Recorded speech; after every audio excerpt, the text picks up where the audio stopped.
Hola, muy buenas tardes, días o noches, según cuando estén viendo este video.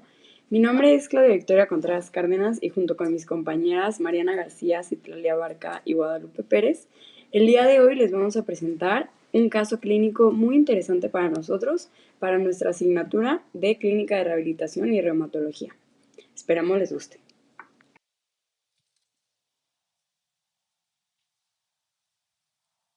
Antes de que vayamos más a fondo en qué es lo que pasó con este paciente, primero se los tenemos que presentar.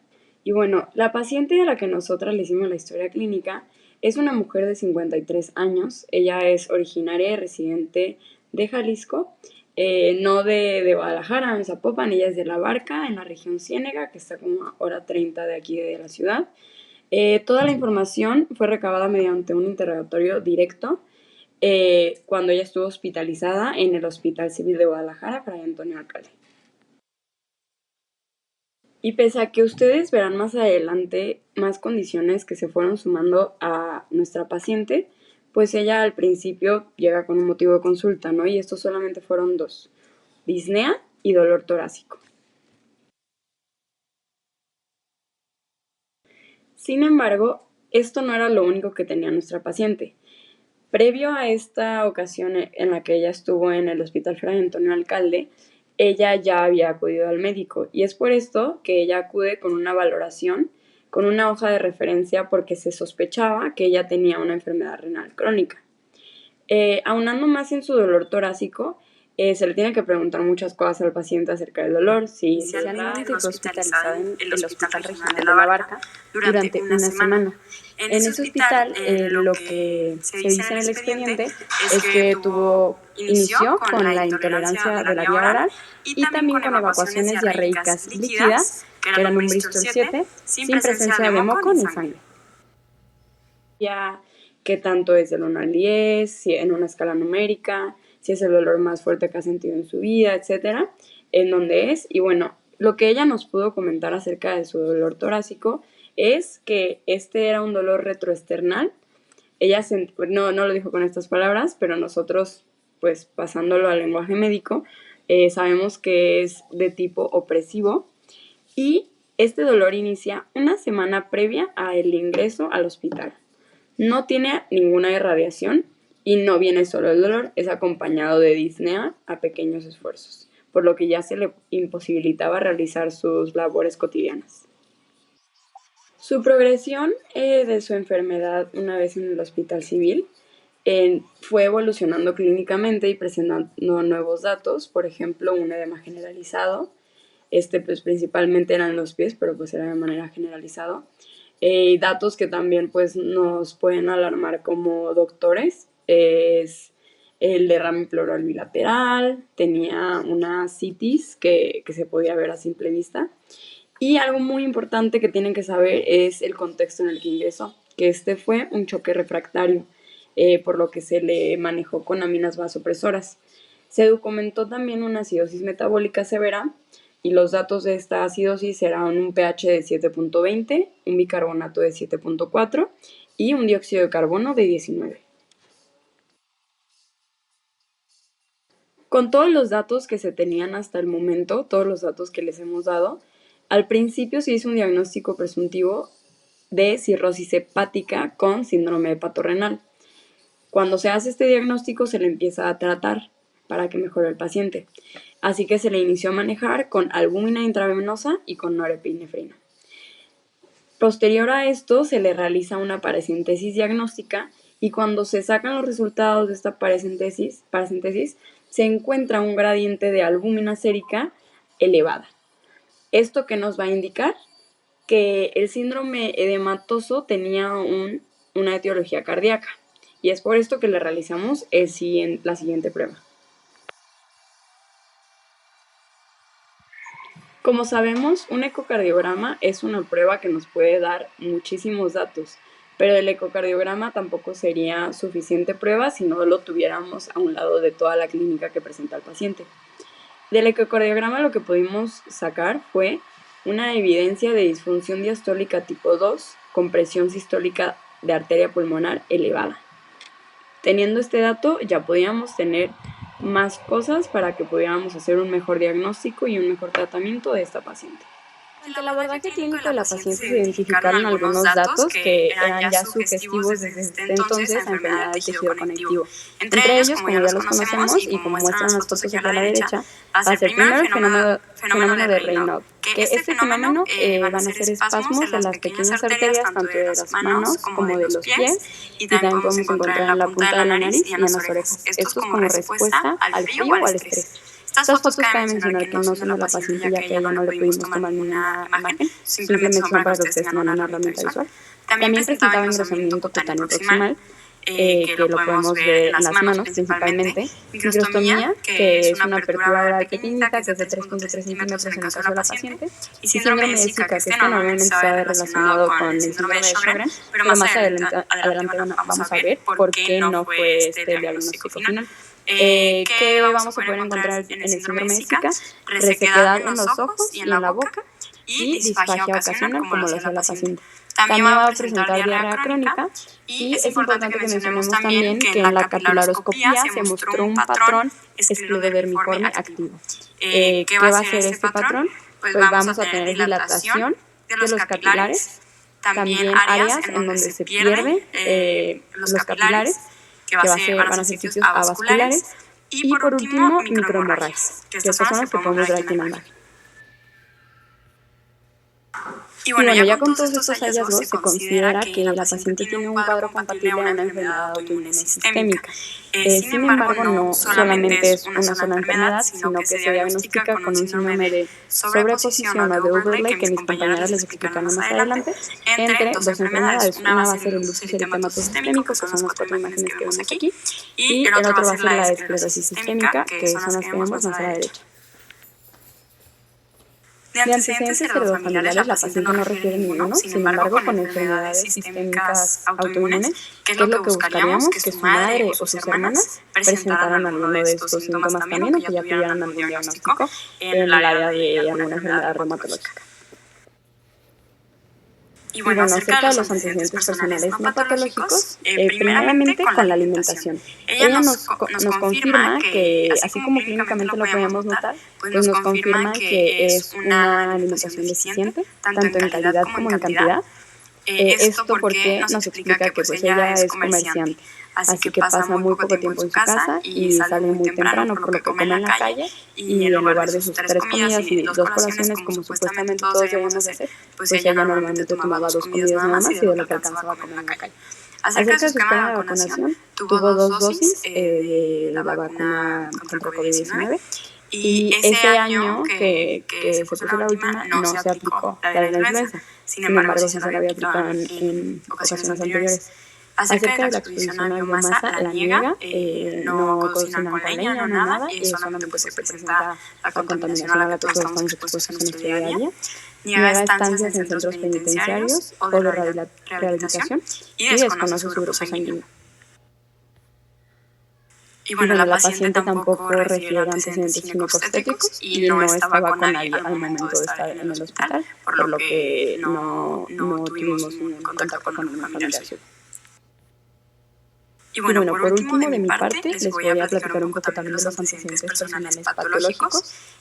Hablando de sustancias, primero que nada, niega todas, tanto alcohol como tabaco como drogas. Niega enfermedades crónico-degenerativas previas, o al menos un diagnóstico de estas. Sin embargo, sí tuvo hospitalizaciones previas, una hace 2 años, ya que tuvo neumonía adquirida en la comunidad y solamente estuvo durante 4 días en el Hospital Regional La Barca. Acerca de cirugías, niega tanto cirugías como transfusiones, y también niega alergias medicamentosas hasta el día de hoy. Hola, mi nombre es Lupita y ahora vamos a pasar al análisis del interrogatorio dirigido y de la exploración física de la paciente. Esto que nos va a ayudar a la valoración clínica inicial. Para empezar, durante el interrogatorio se documentaron síntomas gastrointestinales que eran caracterizados por episodios de diarrea líquida. Esto posterior al consumo de productos lácteos acompañado de distensión abdominal.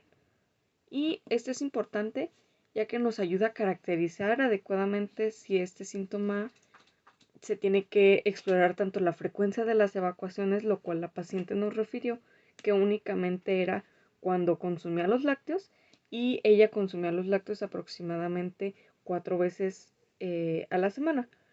Pero al notar diarrea repentina aproximadamente hace 10 años, ella comenzó a suspender o a disminuir el consumo de los lácteos.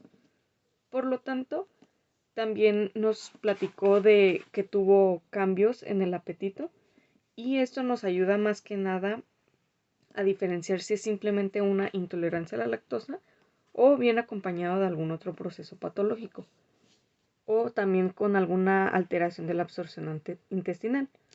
Además, la paciente nos refirió fatiga progresiva y la disnea, que era a moderados esfuerzos. Esto aproximadamente con un año de evolución. Y esto la ha limitado gradualmente a su capacidad para realizar actividades cotidianas como ir al mercado. Y esto es muy importante ya que tenemos que diferenciar si la disnea es pulmonar, de origen pulmonar o de origen cardiológico. Y esta disnea pues tenemos que hacer más preguntas para aunar aún más. Y pues se le preguntó a la paciente si había factores que la desencadenen o si hay la presencia de síntomas asociados como ortopnea, dolor torácico, palpitaciones, ya que por ejemplo estos datos nos pueden ayudar a orientar si pues como ya lo había mencionado si es cardiovascular o respiratorio o incluso podemos ahondar en algo sistémico. En este caso la paciente nos refirió que únicamente la disnea era cuando caminaba muy rápido o únicamente subía las escaleras porque tenía prisa. Pero mencionaba que también cuando cargaba cosas pesadas, entonces esto ya lo podemos pues clasificar en una disnea de medianos esfuerzos. Respecto a la exploración física, la paciente pesó 65 kilos, de talla pues medía 1,62, de temperatura estaba en 36,3, su frecuencia respiratoria era de 16 respiraciones por minuto, la frecuencia cardíaca de 87 latidos por minuto, la presión arterial de 86,56 y la saturación de 95.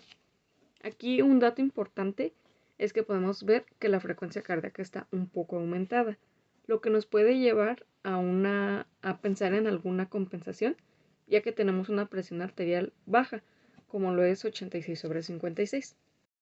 Respecto ya a la exploración por aparatos y sistemas, pues vimos a la paciente que estaba consciente tanto en tiempo, lugar y persona, estaba orientada, estaba en estado de alerta, además de que estaba cooperadora a lo que es el interrogatorio. Comenzamos con la exploración general. En esta se identificó lo que es palidez en mucosas, particularmente a nivel conjuntival, vimos palidez. Esto lo podemos relacionar particularmente con alguna alteración hematológica, donde puede ser a lo mejor alguna anemia. Y este es muy frecuente que se observe en enfermedades autoinmunes, donde podemos encontrar tanto las citopenias, que estas son generalmente secundarias a estos mecanismos inmunológicos. También en las extremidades inferiores vimos un edema con fobia bilateral en ambas extremidades, el cual lo catalogamos, lo vimos al realizar presión digital sobre la región pretibial y ahí es cuando vimos esa depresión persistente en tejido celular subcutáneo y pues se veía la fobia. Esta presencia de el edema nos habla tanto de retención de líquidos, puede ser por alguna alteración del equilibrio hidrostático y oncótico o de uno de los dos, y esto nos habla ya de algún proceso sistémico y pues tenemos que ir correlacionando. Adicionalmente, hicimos una exploración a piel y articulaciones donde evaluamos si había alguna lesión cutánea, algún cambio en la coloración de la piel o signos de inflamación articular. En este caso, pues no las vimos, pero generalmente en las enfermedades sistémicas, inflamatorias sistémicas, sí se observan. También realizamos una exploración en el aparato respiratorio y básicamente durante la inspección se valoró si había simetría de los movimientos y cómo estaba el patrón ventilatorio. Vimos la expansión torácica un poco discretamente disminuida, Más que nada esto lo correlacionamos ya que en la palpación hicimos también nuevamente la expansión torácica y el frémito vocal táctil y comparamos ambos hemitórax para ver si había alguna alteración y sí, vimos en las bases pulmonares una disminución una alteración más bien en la transmisión de las vibraciones sonoras, ya que eran hiperresonantes, en este caso en las bases. Luego pasamos a lo que es la percusión. En esta pues encontramos matidez en ambas bases pulmonares nuevamente y esto pues nos habla de que hay una disminución de contenido de aire en esta región. Puede ser por algún edema y esto podemos igualmente irlo correlacionando. Esto a la auscultación se evidenció que también había un murmullo vesicular disminuido, lo que pues también nos habla de líquido, que puede haber presencia de líquido.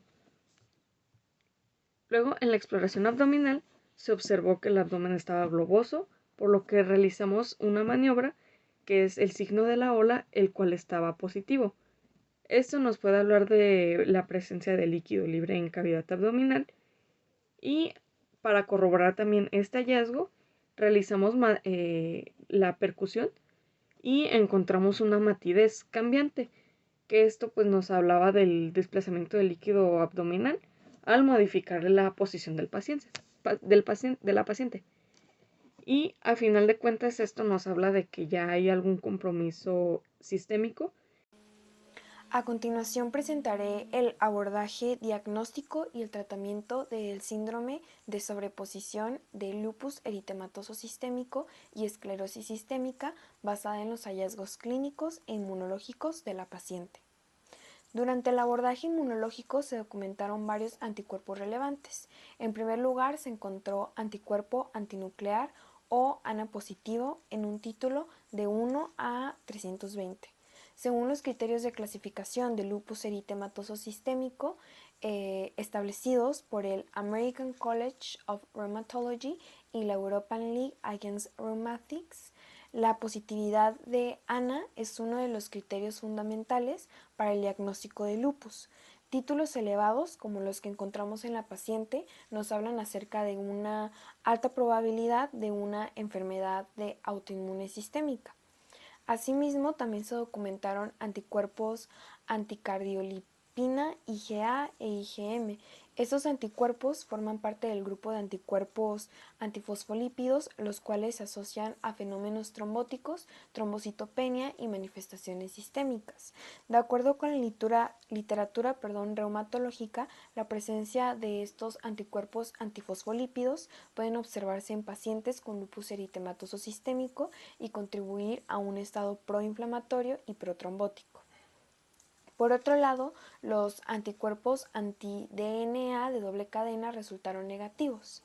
Aunque estos anticuerpos son altamente específicos para lupus eritematoso sistémico y suelen asociarse con la actividad de esta enfermedad, particularmente con nefritis dúpica, su ausencia no va a descartar el diagnóstico, ya que el lupus es una enfermedad heterogénea con múltiples perfiles serológicos.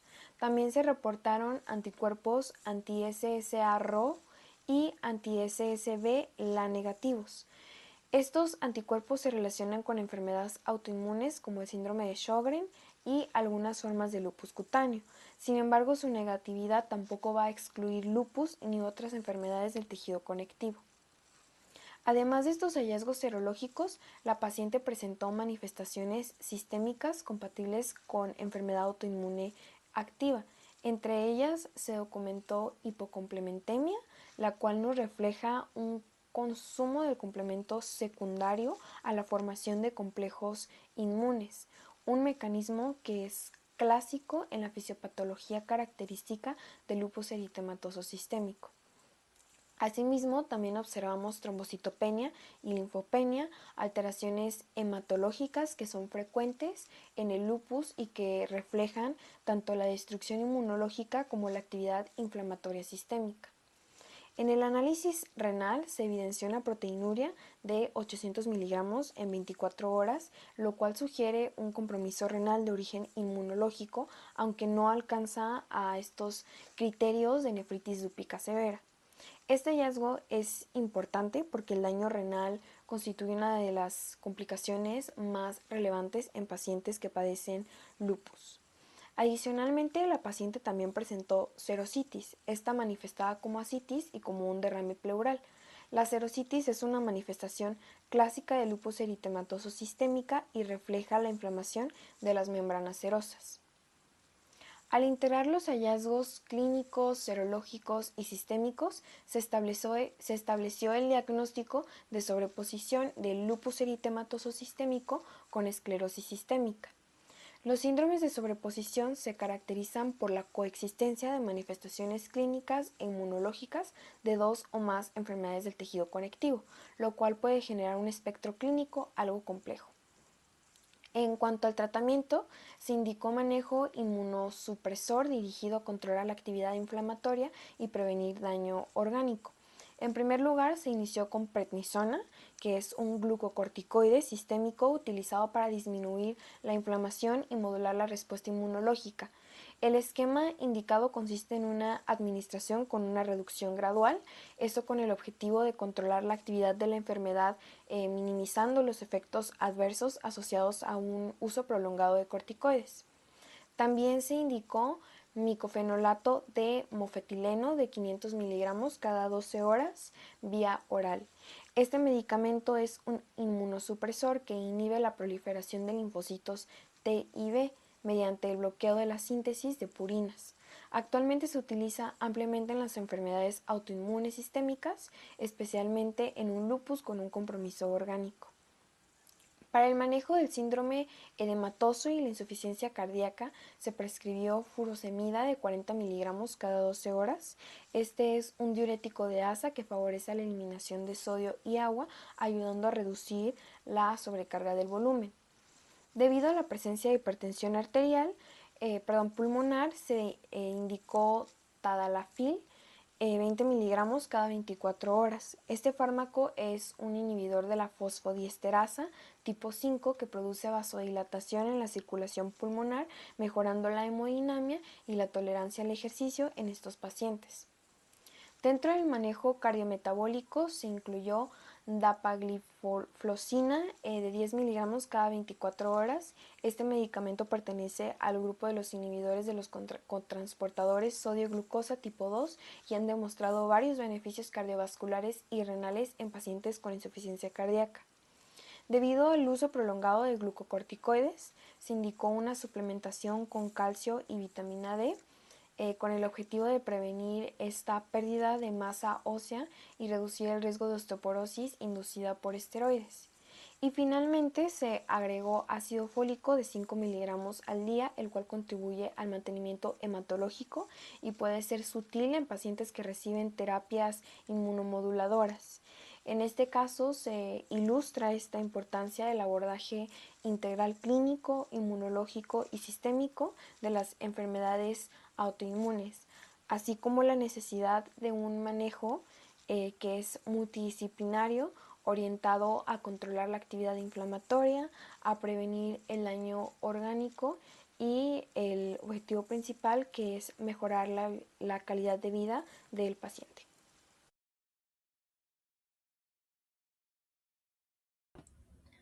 Mi nombre es Citlali y ahora hablaremos acerca del análisis del caso, que en este caso clínico se analiza a una paciente femenina de 53 años que presenta un cuadro multisistémico caracterizado por disnea progresiva, dolor torácico retroesternal, síndrome edematoso con ascitis y derrame pleural bilateral, además de un deterioro de la función renal. Durante el abordaje clínico también se identificaron datos sugestivos de enfermedad autoinmune del tejido conectivo, entre ellos el fenómeno de Raynaud, engrosamiento cutáneo proximal, microstomía, síndrome Zika y disfagia ocasional. Ante estos hallazgos se realizó un abordaje inmunológico completo que, con base en los hallazgos clínicos, inmunológicos y de imagen, se estableció el diagnóstico de síndrome de sobreposición entre lupus eritematoso sistémico y esclerosis sistémica. Pero, ¿esto por qué?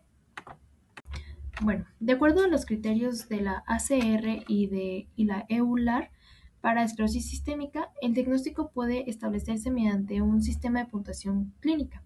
Uno de los criterios mayores es el engrosamiento cutáneo de los dedos, que se extiende proximal a las articulaciones metacarpofalángicas, el cual otorga 9 puntos y es suficiente por sí solo para la clasificación de la enfermedad. En este paciente se documenta engrosamiento cutáneo proximal, además del fenómeno de Raynaud, capilaroscopía con patrón esclerodermiforme e hipertensión pulmonar. La suma de estos criterios nos arroja 16 puntos, lo que supera ampliamente el puntaje mínimo requerido, lo que nos permite establecer la clasificación de esclerosis sistémica.